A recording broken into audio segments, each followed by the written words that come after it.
흐트러지지 않는 성도의 자세가 필요하다. 이것을 오늘 본문의 제목으로 삼았습니다. 흐트러짐이 없이 가야 하는 길.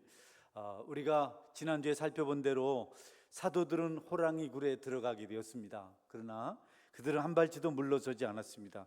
뜻밖에도 당국자들이, 종교 지도자들이 누구 이름으로 이런 일을 너희들이 했느냐, 무슨 권세로 했느냐라고 질문을 해주어서 그 질문에 대답하는 것이 곧 복음이 되었고 능력이 되었고 그들의 설교가 되었습니다. 베드로가 공회당 앞에 서 있었는데 그는 조금도 위축되지 않았습니다. 여러분, 가야바가 높은 제사장 자리에 앉아 있고 그 앞쪽으로 쭉 사내들인 공회원들이 앉아 있습니다. 보통 분위기가 아니죠. 짓눌릴 수밖에 없는 엄청난 무게가 있는 곳이었는데 거기에서 베드로가 조금도 흔들리지 않고 위축되지 않고 설교를 한 겁니다. 누구 이름으로 너희들이 이 일을 행했느냐라고 질문했을 때 단호하게 나사렛 예수의 이름이다. 베드로가 성전을 기도하러 요한가 갈 때 성전 미문이라는 곳에 앉아 있었던 안전뱅이를 고쳤거든요. 그가 일어나서 걷기도 하고 뛰기도 하고 하나님을 찬양하는 그런 놀라운 기적이 일어났는데 어떻게 이런 일이 일어나냐, 누구 권세로, 무슨 권세로, 누구 이름으로 했느냐, 단호하게 예수님의 이름으로 했다. 예수님께서 권세로 일을 행했다. 여러분, 쭈뼛거리지 않았습니다. 단호하게 예수님의 이름으로 했다. 그러니까 그 베드로에게 더 큰 문제가 생겼어요.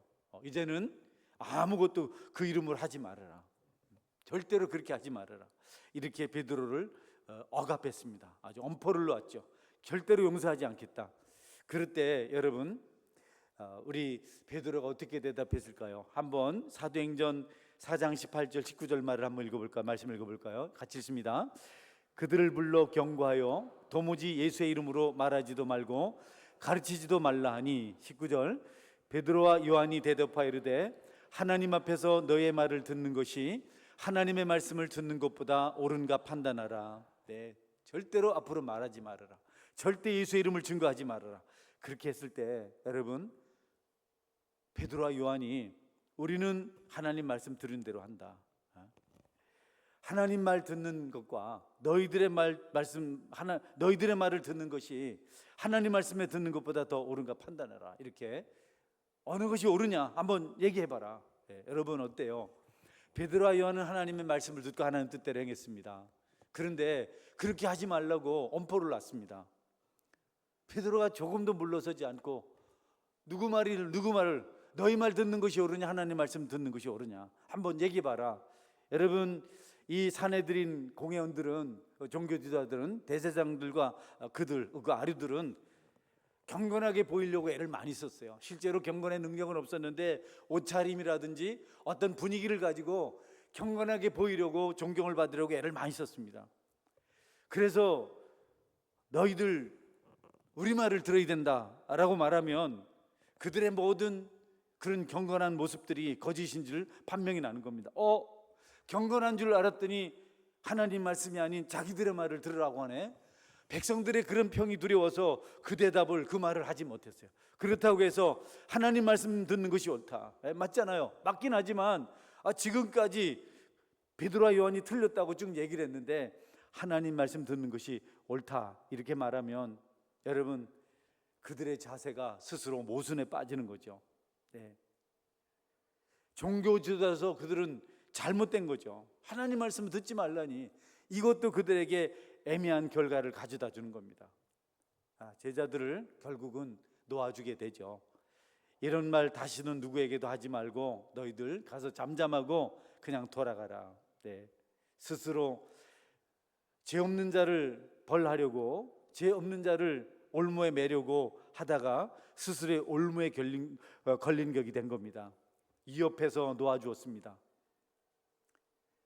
종교 지도자들, 당국자들은 하나님이 아닌 사람을 두려웠기 때문에 사람들의 눈치를 보면서 그들의 생각을 슬그머니 바꿔버렸습니다. 그리고 베드로와 요한을 풀어줍니다. 결국 이 두 사람이 동료들이 모여있는 곳, 성도들이 모여있는 곳, 그리스도인들이 모여있는 곳으로 돌아갔어요. 그곳에 돌아가니까 모든 성도들이 찬양하고 하나님께 영광을 돌린 겁니다. 하나님께 기도했습니다. 모여있던 모든 사람들이 베드로와 요한과 함께 기도했어요. 야, 참 하나님 놀랍다, 놀라우신 인형이었다. 근데 그들의 기도 내용이 하나님 우리를 보호하소서, 우리를 잡으려고 합니다, 우리를 죽이려고 합니다, 우리를 도와주소서, 이렇게 기도하지 않았습니다. 그들은 이렇게 기도했습니다. 사도행전 4장 29절입니다. 같이 읽겠습니다. 주여 이제도 그들의 위협함을 굽어보시고 또 종들로 하여금 담대히 하나님 말씀을 전하게 하여 주옵시오며. 그들은 도와주세요, 살려주세요, 너무 힘듭니다, 불안합니다, 이렇게 기도하지 않았어요. 우리를 다시 돌려보내셔서 우리가 그곳에 가서 담대히 복음을 전하게 하여 주옵소서. 여러분, 이것이 성령을 받은 믿음의 사람들이 드려야 될 기도인 줄 믿으시기 바랍니다. 나 약해지고, 나 시험 들고, 나 너무 힘들어요, 나 이제 더 이상 주님의 일을 못하겠습니다, 나 전도하러 가지 않을래요, 전도하러 갔더니 누가 나한테 물을 뿌렸어요, 애매히 고난을 당했어요, 나 안 하겠어요, 하나님 이제 나는 그만하고 싶어요, 이렇게 기도하지 않았습니다. 다시 용기를 주셔서 담대히 나가서 예수 그리스도를 증거하게 하여 주옵소서, 말씀을 전할 수 있도록 힘을 주옵소서. 여러분, 도전하는 신앙이 되시기를 주의 이름으로 축원합니다. 겁내지 않았습니다. 4장 31절 한번 볼까요? 사도행전 4장 같이 읽습니다. 시작. 빌기를 다음에 모인 곳이 진동하더니 무리가 다 성령이 충만하여 담대히 하나님 말씀을 전하니라. 할렐루야. 환경을 넘어서시고 또 여러분의 모든 조건들을 넘어서시고 믿음으로 성령 충만해서 하나님의 일을 행하실 수 있길 바랍니다. 무리가 다 성령 충만을 받았다, 하나님의 능력이 나타났다. 32절입니다. 또 읽어볼까요? 열심히 시작. 믿는 무리가 한 마음과 한 뜻이 되어 모든 물건을 서로 통용하고 자기 재물을 조금이라도 자기 것이라 하는 이가 하나도 없더라. 더 핍박이 찾아오니까, 어려움이 찾아오니까 다 마음을 같이 하는 결속의 역사가 일어났습니다. 가난한 사람을 돕기도 하고 힘든 사람을 위로하기도 하고. 오늘 윤 집사님이 기도를 너무 잘했어요. 내가 지쳐있는 거 어떻게 알았어요? 어제 기도 준비했을 텐데. 할렐루야. 우리가 통하네. 여러분은 왜 아멘을 안 합니까? 내가 이렇게 힘들어 보기는. 여러분, 그냥 같이 그냥 서로 도운 겁니다. 야, 이러다가 우리가 같이 다 베드로처럼 감옥에 가겠다, 요한처럼 채찍을 다 맞겠다, 이래 안 되겠다, 살 길을 찾아야지, 이렇게 하지 않았어요. 다 같이 모여서 한 마음으로 기도하고, 그러면서 물건을 통용하고 자기 것을 아끼지 않고 돕는 일에 힘을 썼다. 어려울수록 베풀고 나누고 남을 격려하는 믿음 있기를 주의 이름으로 축원합니다. 여러분, 그것이 교회 공동체죠. 그들은 복음을 들고 나가서 대적자들을 완전히 전복시켰습니다. 자기 자신을 고난 가운데 내어주는 것은 정말 아름다운 일입니다. 기회가 주어지거든 여러분, 안전하게 하려고, 쉽게 하려고, 편하게 하려고 물러서지 말고 여러분을 도구로 고난에 맡기시는 담력 있기를 주의 이름으로 축원합니다. 그렇게 죽으면 영광 아니겠어요? 뭐 가늘고 길게 아니고 힘있게 살라, 이런 말이 있기도 하잖아요. 이럴 때 내가 주님께 쓰임을 받아야지, 담대히 세상과 맞서야지, 교회를 위해서 내가 복음을 전해야지. 여러분, 그들은 뒤로 물러서지 않았습니다. 성령께서 그렇게 해주셨습니다. 겁이 나서 발꿈치를 들고 조심하게 다니지 않았어요. 여러분, 복선을 까는 전략, 두 가지 마음을 쓰는 그런, 여기도 좀 섞이고 여기도 좀 섞이고 그런 걸 갖지 않았어요. 그건 너무도 힘든 일이거든요. 도저히 그리스도인들은 그렇게 살 수가 없습니다. 두 마음을 가질 수가 없어요. 그래서 단호하게 한쪽으로 주님 뜻을 위해서 살겠다, 전도지를 그냥 슬쩍 가다가 모르는 척 뒷주머니에 꼽아주는 그런 일을 하지 않았습니다. 담대하게 예수님 믿으라고 말했어요. 그들은 사랑의 마음을 가지고 그리스도를 외치며 담대하게 마주쳤습니다. 여러분도 시련 앞에, 어려움 앞에 복음을 들고 마주치는 능력의 사람이 됐으면 좋겠습니다. 아멘. 마주쳐야죠. 진리는 진리하죠.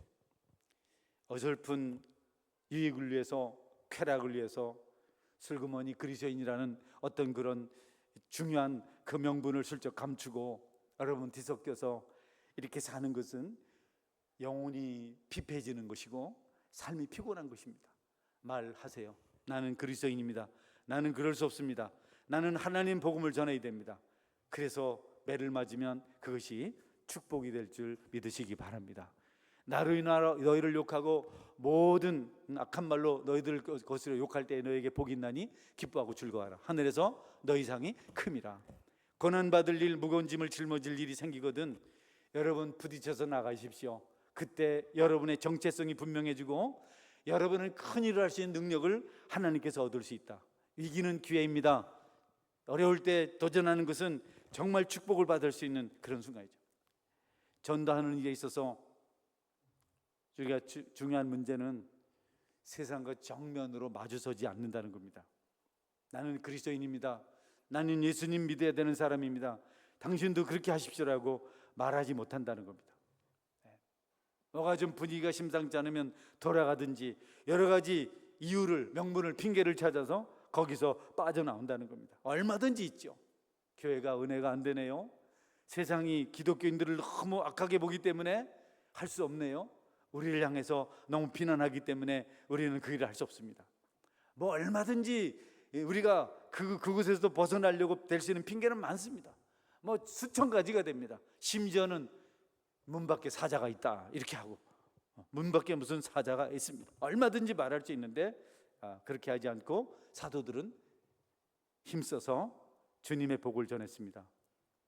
우리가 삶에서 경험하는 것들 많이 있습니다. 그런 것들을 베드로와 요한처럼 해야 됩니다. 그렇게 하지 않는 것은 슬픈 일이 아닐 수 없다. 더욱 담대하기를 주님은 원하십니다. 왜냐하면 그 일을 통해서 우리가 은혜를 받고 축복을 받기 때문에 그렇습니다. 한번 여러분에게 주어진 소원들, 사명들을 죽기까지 한번 해보시는 은혜가 있기를 바랍니다. 그럴 기회가 누구에게나 주어지지 않거든요. 과격한 반대자들, 여러분을 혹독하게 심판하려고 하는 자들을 향해서 정면으로 맞닥뜨리십시오. 네. 그런 과정이 반드시 있습니다. 언젠가 그럴 때가 한 번은 옵니다. 그 이상은 옵니다. 타협하지 마십시오. 물러서지 마십시오. 나는 이제 예수님 믿기로 결정했습니다. 난 이제 예수님밖에 없습니다. 지금 당장 여러분의 생명을 가져갈 것 같은 그런 험악한 분위기가 조성될 때도 여러분 뒤로 물러서지 마십시오. 다니엘은 사자굴에 들어갔습니다. 아멘. 사드락 메삭 아벳노고는 용광로 속에 들어갔습니다. 그들은 그 기회를 놓치지 않았어요. 내가 이때 내 믿음을, 내 신앙을 증명할 때다. 내가 주님 앞에 한번 내가 참 신앙인 것을 고백해 보일 때다. 그래서 용광로 속으로 뛰어들었습니다. 던져지기를 바랬습니다. 멋있잖아요. 멋지잖아요. 아멘 좀 해보세요. 응? 훌륭하잖아요. 여러분 그 굳은 일을 감당하며 지낸 것이 헛되지 않을 줄 믿으시기를 바랍니다. 하나님 그 수고를 잊지 않습니다. 제가요 짧은 간증인데 이 교회당 질 때 우리 교회가 막 그냥 막 다 땅을 사라고 막 그랬어요. 그러니까 막 그냥 가면 다 우리 땅입니다. 은행에서 돈을 척척척척 주니까 말이죠. 땅을 막 사들였어요. 근데 어느 땅을 하나 50평짜리를 샀습니다. 근데 땅이 문제가 있었어요. 공부상에는 법적으로는 따로 주인이 있었고 실제 주인도 따로 있었습니다. 옛날에 이 땅이 너무 싸고 뭐 가치가 없으니까 여기 우리가 처음 올 때만 아주 엄청나게 낙후된 곳이었거든요. 버려진 동네 비슷했거든요. 길 건너편에 있는 그 주차장 곧 넘어 있는 길 쪽에 있는 땅은 교회가 처음 세워진 곳은 옛날에 무당들이 굿하던 곳이었어요. 용왕신에게 옛날에 물이 여기까지 들어왔더라고요. 거기 파보니까 그냥 조개 껍데기가 어마어마하게 많이 나왔어요. 뭐 엄청나게. 그냥 뭐 그렇게 좋은 땅이 아니고 좋은 위치가 아니었는데, 근데 갑자기 교회가 들어서고 막 그러면서 땅값이 막 올라갔어요. 길도 막 나고. 그러니까 진짜 주인이 나타난 겁니다. 이거 우리 땅이다. 그래서 나는 공부상에 법적으로 주인에게 땅을 샀는데 그분이 나중에 인후보증을 세우고 막 그래서 자기 땅인 것이 이렇게 이제 점점점 분명해졌습니다.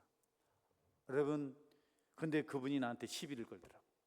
어느 날 욕을 막 그냥 굉장히 하시더라고.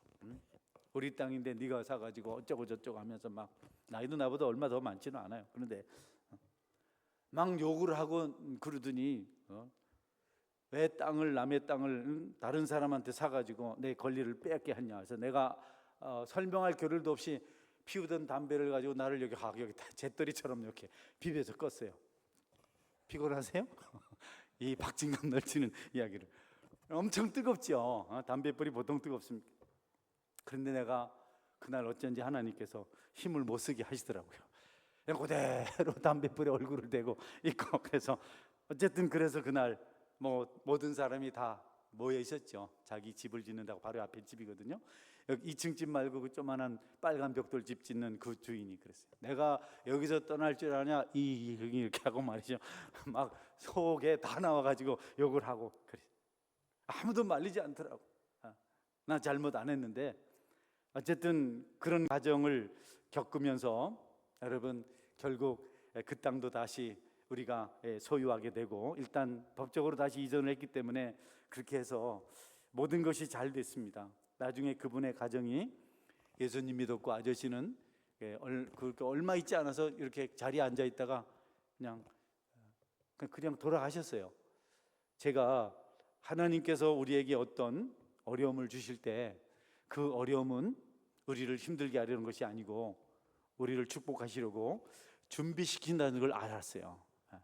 여러분, 그런데 저희가 이렇게 지금도 보면 그때는 있었는데 담뱃불 지진 자죽이 없어요. 여러분 나를 보고 뻥친다 할 것 같아. 근데 하필 또 같이 있었던 장로님도 하늘나라 가시고 없네. 그래서 이렇게 원통할 때가 어디 있어요. 여러분, 하나님 앞에 어떤 어려움에 어떤 그런 과정을 겪어야 될 때가 오면 절대 피하지 마세요. 피하지 마세요, 여러분. 그것을 그대로 받아들이세요. 하나님은 우리를 준비시키셔서 기꺼이 우리가 그분의 영광에 동참하길 원하세요. 많은 믿음의 선조들은 고난이 올 때 두 손 들고 찬송하며 감사했어요. 어려울 때, 환난을 당할 때, 핍박을 당할 때 그렇게 했습니다. 하나님의 일은 재앙이 아니고 고난조차도 축복이다. 알아요? 재앙이 아니라 고난조차도 축복이다. 하나님이 우리를 축복하시려고 준비시킬 때 너무 분명한 그런 표시가 있어요. 알겠더라고요. 축복하시려고 연단하시는구나. 더러운 그릇을 깨끗하게 만드시는구나. 교회를 주님께서 새롭게 하시는구나. 이때는 참 힘이 들어요. 그런데 여러분, 하나님은 축복받을 것으로 우리에게 많은 어려움을 주실 때 징계와 연단의 채찍을 반드시 내리세요.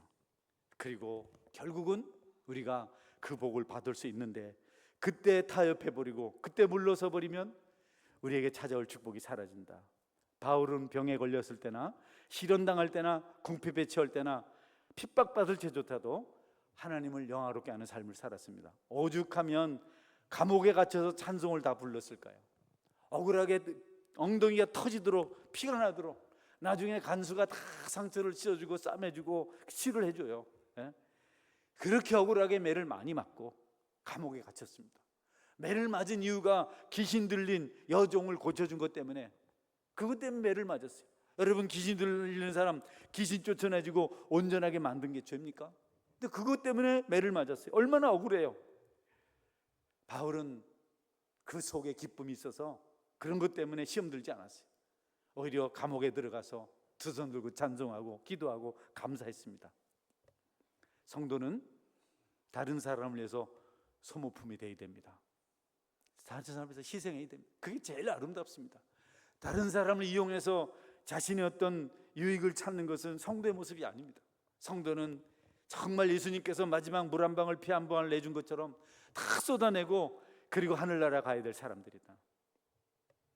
물질적이고 여러분 어떤 현실적인 밖에는 없을 수 있어요. 요즘 그건 쉽지 않죠.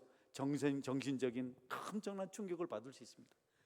물질적인과 비교도 안 되는 억울함과 안타까움과 여러분 참 슬픈 일들이 우리가 영적으로 정신적으로 얼마든지 경험할 수 있습니다.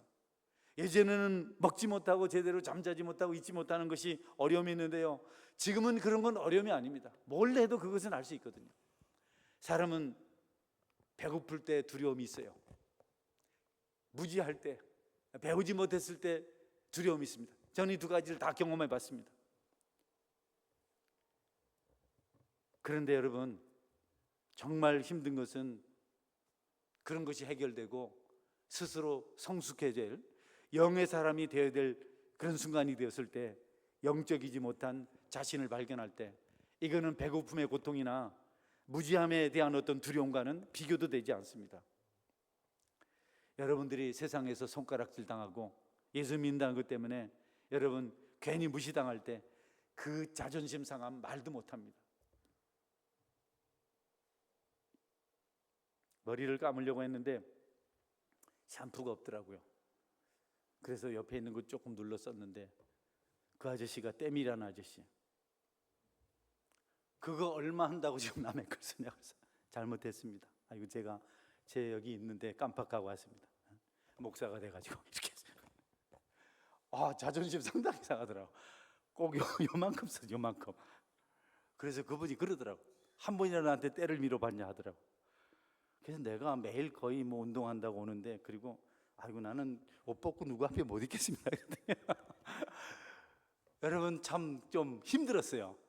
참 마음 상했어요. 물론 내가 잘못했지만, 그러나 여러분 그런 일이 있어도 우리는 절대로 그리스도인으로서의 본분을 잃어서는 안 되겠다. 억울하더라도 화를 화로 갚지 말고 인내함으로 은혜로 갚아내시길 바랍니다. 할렐루야. 그 다음부터는 그분이 저한테 인사를 너무 잘하고 계세요. 나도 자존심이 있지. 아직 나도 인사 안 받습니다. 여러분 어쨌든 우리가 주님 앞에서 살아가면서 참 어쩔 수 없는 아픔을 겪는데 그것을 감당해야 된다. 그러나는 뭐 메조이스트 뭐 피약적인 사람이 되라는 뜻은 아닙니다. 그럼 그리스도인들은 날마다 손해를 보고 힘들게만 살아야 되냐?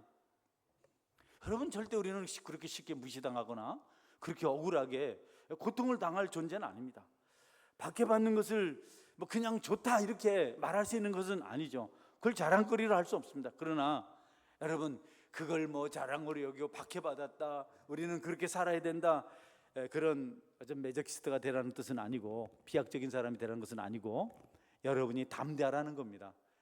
환난 앞에 여러분이 여러 가지 어려움을 당할 때 못 살겠다 하지 말고 그것을 받아들이는 믿음이 필요하다. 웃으며 받아들이고 더 큰 일에서 이겨낼 수 있어야 된다.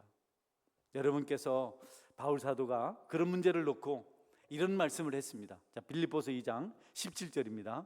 같이 읽어볼까요? 시작. 만일 너희 믿음의 재물과 섬김 위에 내가 나를 전제로 들을지라도 나는 기뻐하고 너희 무리와 함께 기뻐하리니. 진리를 거스르면 거슬린다고 말하고 복음이 진리라고 선포하고, 여러분 어쨌든 열심히 그들을 구원하려는 수고를 사도 바울은 아끼지 않았습니다. 만약에 내가 나를 전제로 드릴지라도 마지막 제물로, 마지막 제사의 마지막 붓는 포도주로 내가 그렇게 될지라도 나는 너희들이 구원받길 원한다. 여러분이 구원받을 수 있다면, 당신이 구원받는다면 나는 나를 희생할 각오가 돼 있다. 그냥 도둑질하다 죽는 것, 나쁜 짓 하다 총 맞는 것이 아니고 영혼 구원을 위해서 내가 죽어야 될 일이 있다면 나는 기꺼이 그렇게 하겠다. 여러분 그런 결심 해보시길 바랍니다.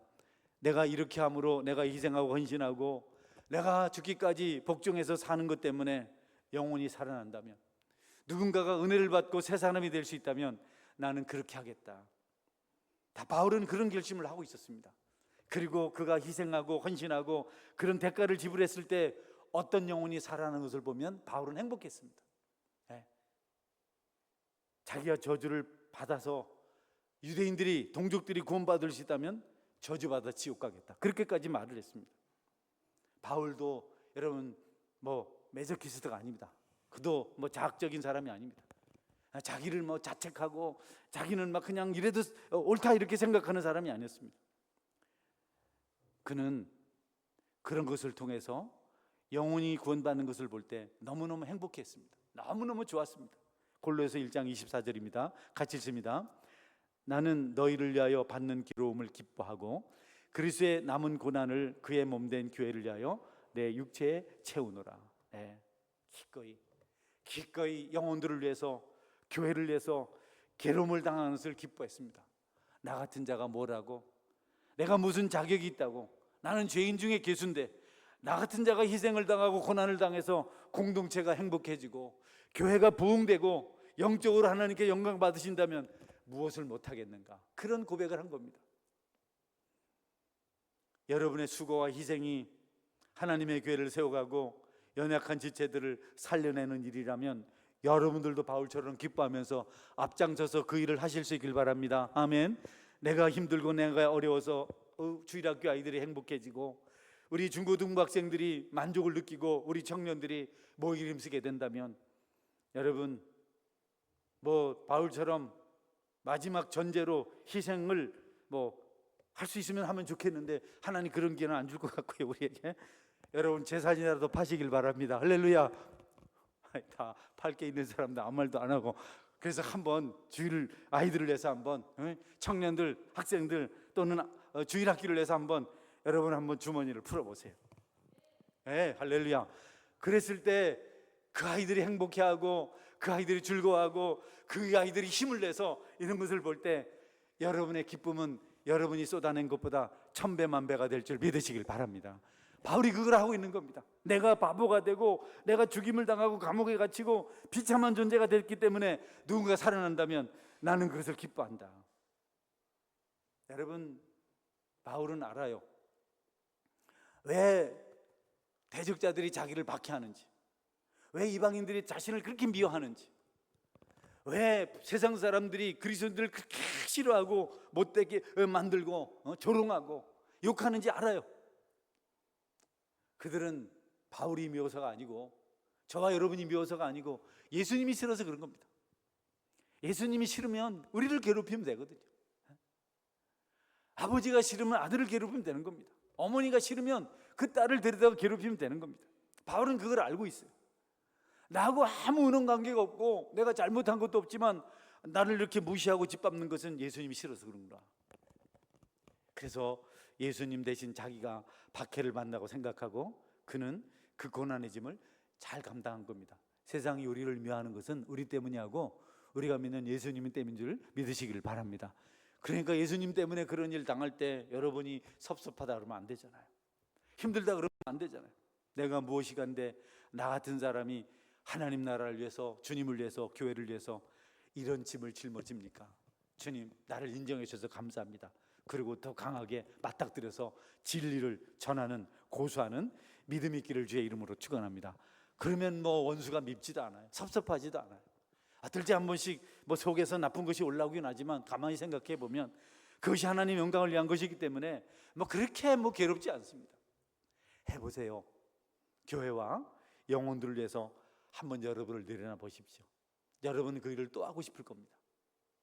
마더 테레사 같은 사람들, 썬다신 같은 사람들, 그 기쁨으로 그 길을 걸어간 겁니다. 너무 행복한 겁니다. 이전에 돈을 모을 때보다도 명예를 얻을 때보다도 권세를 얻을 때보다도 정말 영혼을 위해서 자기를 헌신하니까 그 기쁨이 그 만족이 배나 더한 것을 알았기 때문에 그런 것들을 다 내려놓고 영혼을 위해서 천하보다 귀한 영혼을 위해서 자신을 드리기 시작한 것들입니다.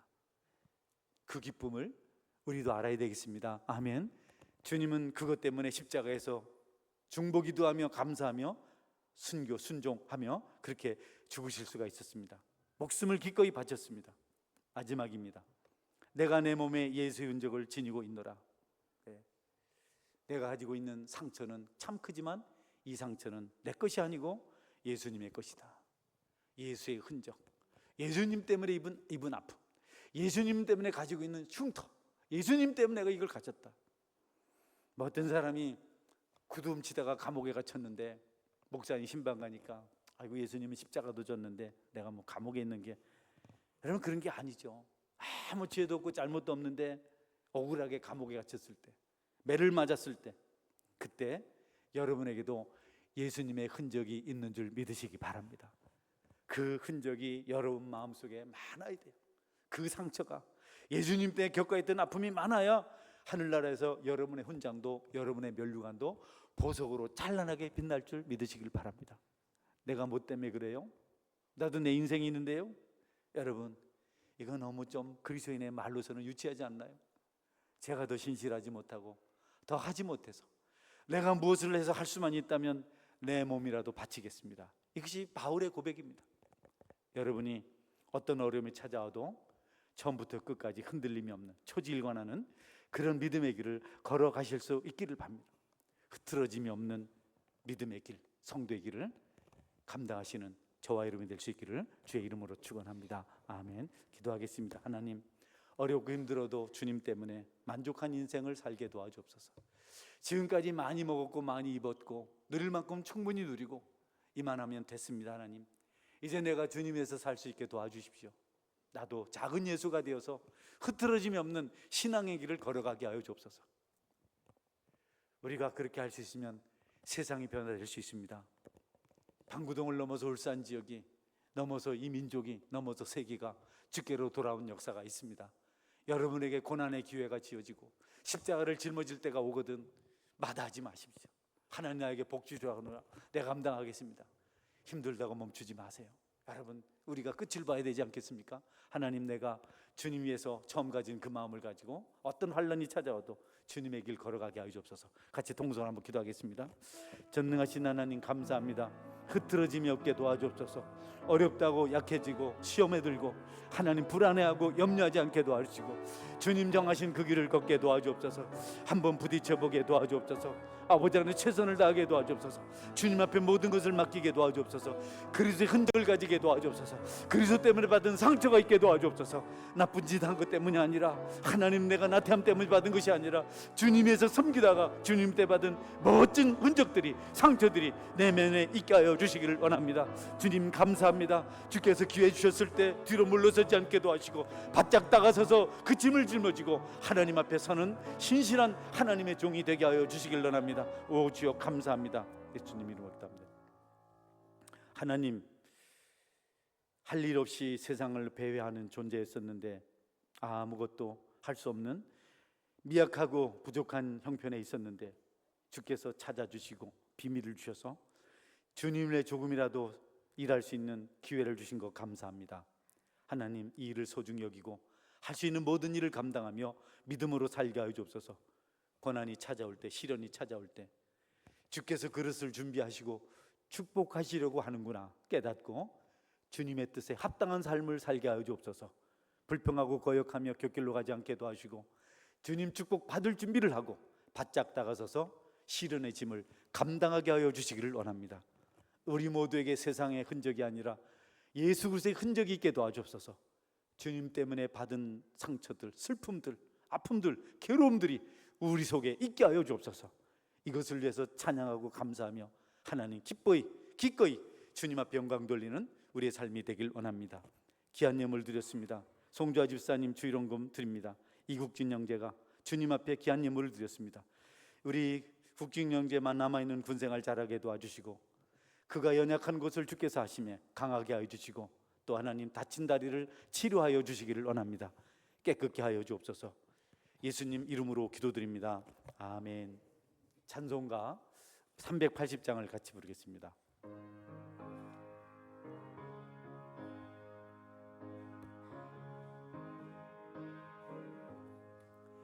나의 생명 되신 주님 앞에 나아갑니다. 주의 흘린 보혈로 정케하사 받아 주소서. 날마다 주를 찬송하겠네. 주의 사랑 줄로서 나를 굳게 잡아 매소서. 괴로운 세상 지낼 때 나를 인도하여 주소서. 주를 믿고 나가면 나의 길을 잃지 않겠네. 날마다 주를 찬송하겠네.